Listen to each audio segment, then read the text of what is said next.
Hi everyone, I hope you're all doing well. I'm Lynn with Lash, and today I wanted to talk to you guys about our new glue.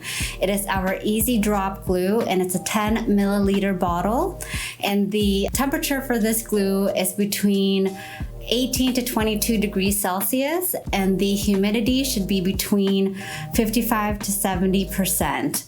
Now with this glue, you get an accurate drop each time you use it, and the retention for this is between 6 to 7 weeks, and it's a 1 second set. So let me demonstrate to you how this glue works. And don't forget to shake it.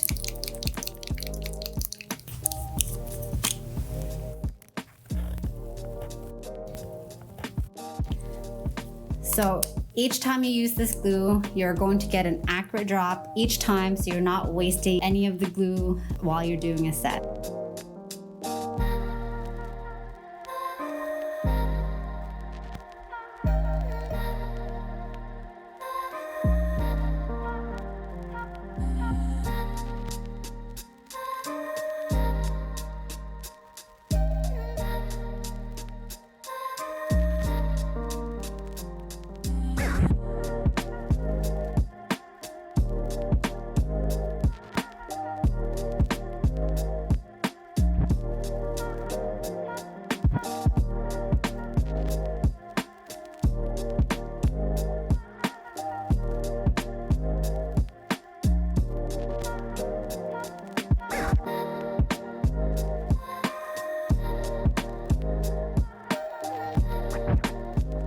Thank you for watching. If you have any questions, please leave us a comment, or you can message us at www.miolash.com.